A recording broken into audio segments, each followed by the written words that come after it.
What's going on, guys, and welcome back to another video. So a lot of people are asking what's going on. Is Congress going to provide some additional relief to the American people? Are we going to see additional stimulus checks? Are we going to see the child tax credits come back? What's going to happen? Well, here's what I can tell you. There's a lot of discussions. There's a lot of people discussing additional relief, tax credits, okay?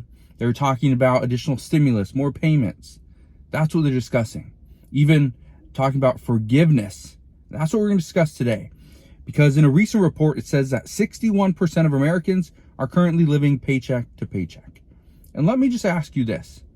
Are you living paycheck to paycheck? Now, you can comment down below. You don't have to answer at all, okay? But the reason why I ask this is because for the majority of Americans, it's not because they want to live paycheck to paycheck.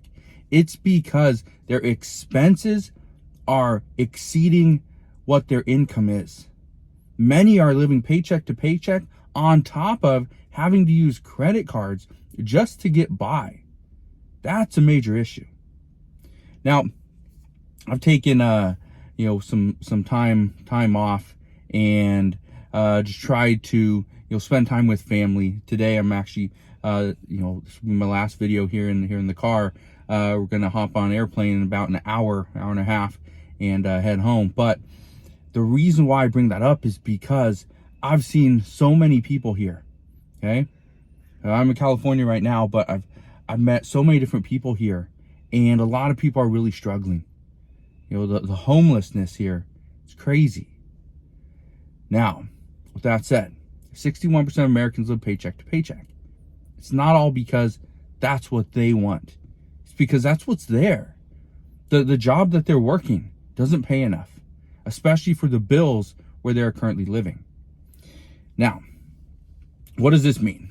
Does this mean that states are going to come out and provide some type of guaranteed income program? No. Could they? Yes. Does it mean the federal government's going to come out and give us all stimulus checks of $2,000 per month? No. Is there a proposal for that on the table? There's a proposal. Is it on the table? No, it's far from it. But there is one. Now, could we see the child tax credits come back? The answer is yes. There's a lot of people discussing that right now. But here's something that is happening right now. This is what the Biden administration is moving forward with. This is called the SAVE program. The Biden administration is launching the SAVE student loan repayment plan. But how does it work? Well, first off, you need to understand the SAVE plan is actually a change from the repay plan under the former President Barack Obama.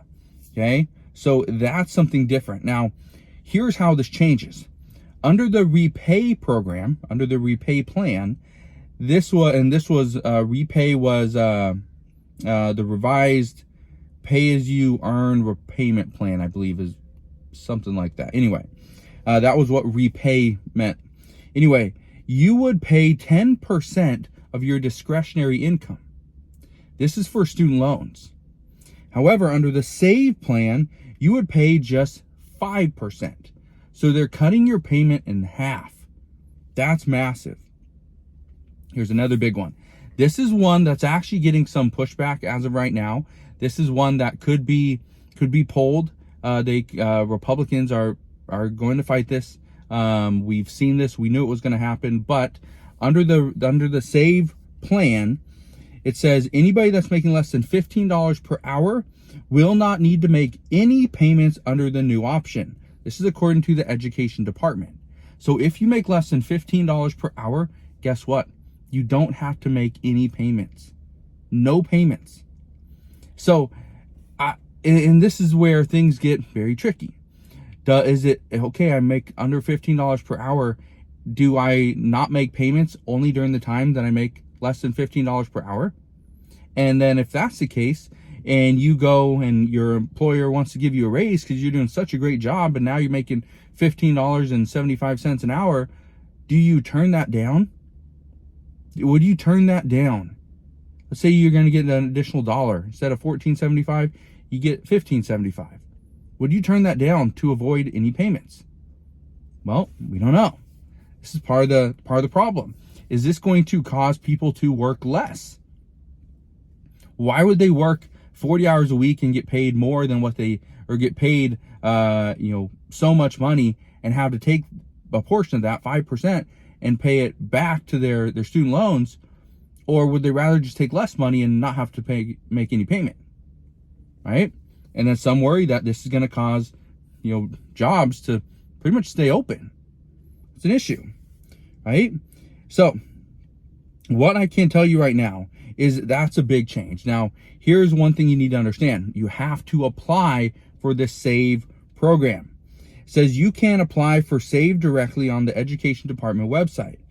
Most borrowers can finish the application for an income-driven repayment plan within 10 minutes. And they say you typically need to provide your federal student aid ID, contact, and financial information.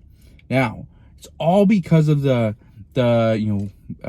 pandemic. It's all because of the money that was spent, the issues we've had all along. That's the reason why this is coming back, because President Biden promised that he was going to forgive up to $10,000 in student debt, student loan forgiveness. He wasn't able to do that. That was blocked by the Supreme Court. So he's taking a turn. He's going to pivot. He's going to find another way to provide this relief. What I can tell you, though, this will not be the end of it. Do I think there's going to be additional discussions and pushback from Republicans? I do. Do I think we're going to see some of this plan fall apart? There's a high likelihood it does. Not the whole thing, but there's parts of this SAVE plan that could potentially fall apart. And that $15 per hour minimum wage, or $15 per hour if you make less than that and you don't have to make any payments, that's one of the things that, according to reports, a lot of people are somewhat upset about. So what I can tell you is that as parts of this plan fall apart, there's going to be other things that pop up. This is where there's a good chance for the child tax credit payments, good chance for additional relief to Social Security beneficiaries, SNAP beneficiaries, people on TANF. Again, a lot of things are happening right now. The only thing I can tell you is it's all part of the discussions. The discussions happen first. Then as we start to see more, the media cover it more, the American people like it, and they're thinking, oh, this is good. This is what we need. And maybe they're writing their state representatives and saying, hey, this is what we need. You need to get behind it. Well, as that happens and more reps get behind it, that's where we start to see the discussions turn into a potential proposal. So it's going to take some time. Chances are the month of August, and again, we're here, right? The month of August is going to be a busy one. So as soon as we get more information as to what is going on, how this, could potentially impact you, I promise I will fill you in on all the latest news and updates. All you got to do is two things. First off, hit the like button on this video. It really does help out the channel. Also, click that subscribe button so you never miss an update. But that is what I got for you guys today. Again, thank you guys for watching. Consider subscribing. I'll see you guys on the next one.